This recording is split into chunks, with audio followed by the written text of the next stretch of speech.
I just want to go somewhere in the center of the country, somewhere it's easier to travel to both places, and somewhere where you have a little bit more freedom. Joe Rogan is a U.S. comedian, podcaster, television host, actor, and UFC commentator. Best known for his podcast, The Joe Rogan Experience. Joe Rogan has long speculated about his move to Texas. He's long professed his love for the Wild Wild West, a break from the everyday hassle of living in California, a clean atmosphere, ranches, and a vast landscape. The prerequisite location for superstar media personalities has long been Los Angeles and New York. Rogan, being who he is, doesn't follow written or unwritten rules, including that one. Texas itself has been one of the hotspots for urban to rural in the United States in the last decade. Texas offers a competitive advantage, which makes it a very enticing option for internal migrants. At long last, he recently joined the mammoth number of Americans and made the long-anticipated switch to Austin, Texas, in a quest for what has been described as a little freedom, coupled with the string of events that made what seemed to be a distant dream happen before we could say Jack Robinson. In this video, join us as we delve into 7 little-known reasons why Joe Rogan packed up shop and moved to the Wild West. Stick around. Number 7, his new exclusive $1 million deal with Spotify. We're very excited to begin this new chapter of the JRE, and I hope you're there when we cross over. It's no longer news that Joe Rogan signed an exclusive deal with Spotify, which has been speculated to be worth over $100 million. The deal will see his podcast, The Joe Rogan Experience, vanish from all other platforms. His podcast, which is one of the most popular in the world, will remain free and also retain its rich, raw content, as the deal is a mere licensing deal, and Joe still owns the copyright of his podcast. His podcasts have gathered a huge audience over the years, in which he hosts a wide range of guests, including musicians, comedians, actors, politicians, conspiracy theorists, CEOs, and has over 190 million downloads monthly. The timing and size of the deal were just about perfect. Joe Rogan had always made it known that he no longer fancied living in California, and the deal most likely sped things up. He bemoaned several factors, such as the high cost of living, high taxation, and a host of other things we'll discuss in this video. With mega deals come mega taxes. California has its 13.3% state income tax for those earning above $1 million per annum, meaning Joe pays an estimated $13,300,000 on income taxes alone for staying in California. On the other hand, he doesn't pay a dime for income tax in Texas. That's because Texas doesn't charge a state income tax. Consequently, Joe Rogan gets to save $13.3 million for moving to Texas. It's a no-brainer. With that extra cash and a lesser cost of living, it makes perfect sense for Joe to forego the big city life and move into the sweet, serene, and tranquil countryside. Number 6, overpopulation.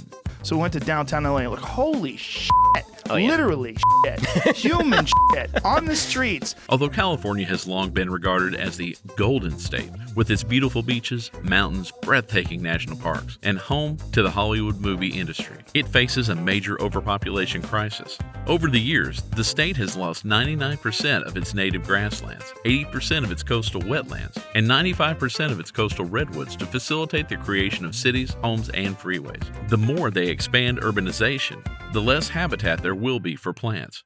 California has had a 7.3% population growth from 2010 to the end of 2019, a rate that is only slightly higher than the national rate of 6.3%. The positive difference between births and deaths also plays a key role in the population hike. These statistics paint the awful picture of the current overpopulation situation in California. California has almost 40 million people, which has played a major part in the government's inability to control the coronavirus pandemic.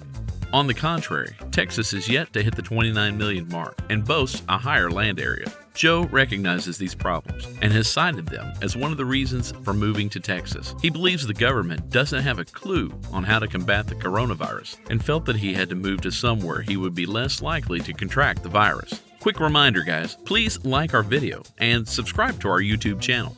Number 5. California's traffic. Well, I moved here in 94, and I remember when I moved here, it was nothing like this. Really? Nothing. It's gotten 100% worse. Another situation that stems from overpopulation is traffic. Just like every major city in the world, California suffers from slow traffic. According to a report released by the Texas A&M Transportation Institute, Drivers in the city averagely spend 119 hours each year in traffic delays. LA also ranks number 4 in excess fuel per commuter because of the congestion, and this leads to congestion costs per driver. The recently released report was based on hundreds of speed data points for every 15 minutes of the average day for almost every mile of a major road in urban America. The urban area from Los Angeles to Long Island to Anaheim holds the dubious honor of the worst overall congestion in the United States. With the amount of money Joe made on his recent deal, the traffic situation became something he could no longer tolerate. I mean, who wouldn't want to leave all these hassles behind and embrace freedom and ease? Number 4, homelessness. It's a common thing I've noticed for people to live in either abandoned buildings, warehouses, and cars. In addition to its worrying population size, California is also notorious for homelessness, something that is a cause of worry for Joe Rogan and several other well-meaning Americans. The state has 27% of the people experiencing homelessness in the whole of the United States, as reported in January 2019. Within the last 3 years, homelessness has increased by over 16%. The state of homelessness can be attributed to the lack of affordable housing, which has made many sleep in cars, vans, RVs, and campers. It has also been projected that there will be about a 5% increase in Los Angeles County in the number of older adults going through homelessness, and a 103% increase among those 65 and older. The effect of these numbers includes increased violence with the state and trauma for those homeless. Number 3, natural disaster. When you're watching that earth crack open and you realize how thin the crust is between you and the most insane shit ever. Joe Rogan cited natural disaster as an inevitability. He described it as something that never ceases to happen in California, for whatever reason, and he would prefer to live somewhere he would be less likely to get killed by a natural disaster. California suffers from many natural disasters, ranging from forest fires, earthquakes, tsunamis, floods, and droughts, which has helped reshape the cities. These disasters were caused either by early migrants who built communities on top of potentially dangerous environmental factors, such as unseen earthquake faults and floodplains. Number 2, his podcast and stand-up comedy club.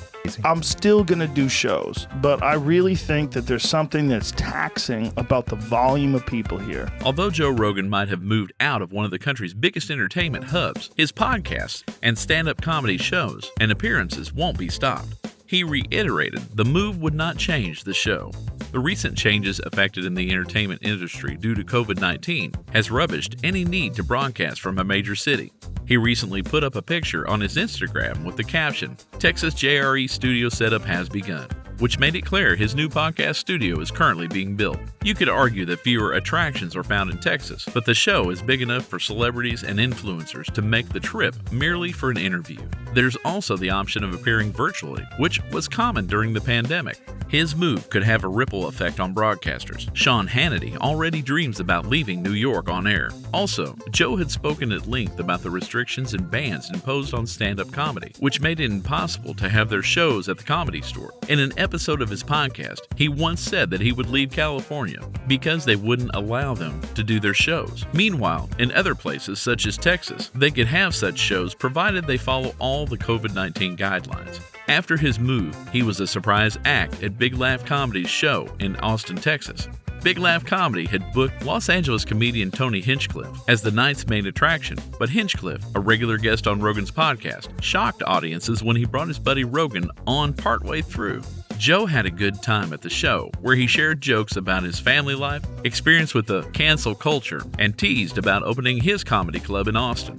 Number 1, his $14.4 million mansion. I'll be here every now and then. You know, look, once things are back to normal, whatever normal's going to be, I'd be happy to come in. Upon his transition to Texas, Joe Rogan purchased a $14.4 million lakeside mansion situated in the heart of Austin. In a bid to retain his superstar lifestyle, Rogan's lakefront estate sprawls across a large 10,890 square foot of land, featuring 8 bedrooms, 10 bathrooms, and ample backyard space to squeeze in some enjoyable family time. An ideal spot to light up a blunt and stare at the night sky. The house is located in a millionaire neighborhood free of city light, commotion, and pollution, but conveniently situated for an easy drive to downtown. As with every mega real estate deal, the specific details beyond the basics are quite hard to come by. However, there doesn't seem to be a gym with sparring mats, punching bags, or a kettlebell rack from what we've gathered. Yet, let's assume that's coming. Nor is there a steam or a sauna room. Again, yet. Without a doubt, Rogan will add it to the wish list, which currently entails a ranch, comedy club, performance auditorium, and a gun range. There is, however, an idyllic pool around the back, complemented by an equally idyllic deck on the lake. The interior has undergone a relatively recent facelift by the previous owners, architectural designer Benjamin Wood. Rogan's Austin mansion once had a faux Mediterranean flair. It now flaunts a more tasteful, Texas-inspired modern farmhouse, artistic outlook with just a hint of Mediterranean influence. Comparing the features, luxury, and cost of the previous mansion in California with his current mansion in Austin, Texas, it's safe to say his current house isn't a step down for him or his family. Now that's the end of our video. Let us know what you think about Joe Rogan's move to Texas in the comments section. Thanks for watching. See you in the next video.